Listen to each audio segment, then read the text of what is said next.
हे comic mafia fam, मैं हूं आपका दोस्त गुई संधू और आज हम बात करेंगे मार्वल की latest series Agatha all along के पहले 2 एपिसोड्स की। मार्वल के शोज का अपना एक हाइप होता है, स्पेशली जब बात वांडाविजन जैसी सीरीज की होती है जो एमसीयू के टीवी स्पेस को डिफाइन कर गई। लेकिन क्या अगाथा ऑल अलोंग वो इम्पैक्ट मेंटेन कर पाएगी या फिर एक और फिलर बनकर रह जाएगी? चलिए करते हैं इन 2 एपिसोड्स का पूरा ब्रेकडाउन डिटेल में। और इससे पहले मेरा YouTube चैनल सब्सक्राइब कर लो और बेल आइकन को भी दबा देना ताकि कोई भी अपडेट आपसे मिस ना हो। तो चलिए शुरू करते हैं।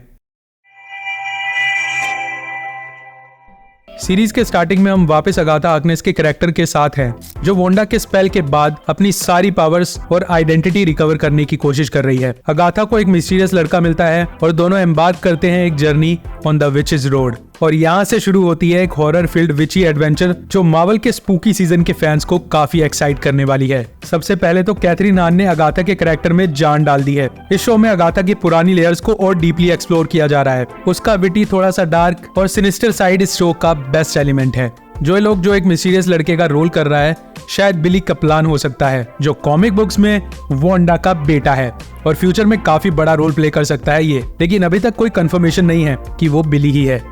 विचेस कोवन और सपोर्टिंग कास्ट। सीरीज का हाईलाइट है अगाथा का विची कोवन, जिसमें पैटी लुपोन, ऑब्रे प्लाजा और सशीर जमाटा जैसी विचेस हैं। ये पूरा कोवन काफी पावरफुल और इंटरेस्टिंग है, जो अगाथा के साथ एक यूनिक सुपरनैचुरल डायनेमिक लाते हैं। ऑब्रे प्लाजा का परफॉर्मेंस भी काफी स्टैंड आउट है, जो एक डार्क और कॉमिक टोन लाती है। प्लॉट ब्रेकडाउन एपिसोड 1 और 2।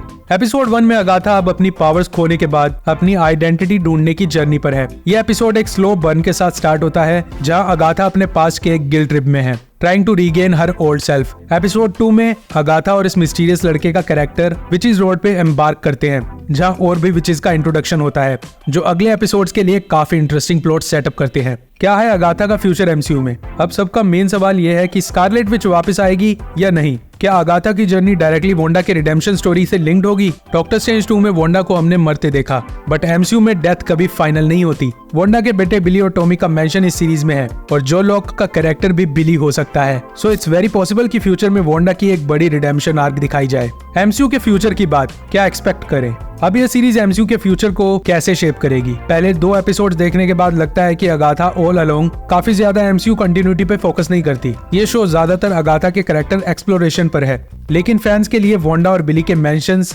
डेफिनेटली टीज करते हैं कि कुछ बड़ा होने वाला है। वांडा के आने की पॉसिबिलिटी हॉट या नॉट? वांडा का रिटर्न अब एमसीयू के सबसे बड़े सवालों में से एक है। डॉक्टर स्ट्रेंज 2 के बाद उनका रिडेम्पशन आर्क का पोटेंशियल अभी तक पूरा एक्सप्लोर नहीं हुआ है। मेरे हिसाब से एलिजाबेथ ओल्सन का रिटर्न हाईली लाइकली है, स्पेशली अगर अगाथा और बिली की स्टोरी लाइन आगे बढ़ती है।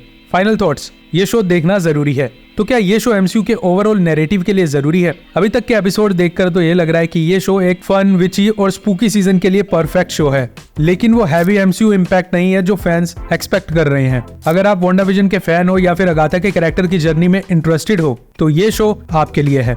लेकिन अगर आप सिर्फ एमसीयू कंटिन्यूटी के लिए देख रहे हो तो एक्सपेक्टेशंस थोड़ी टेम्पर्ड रखो।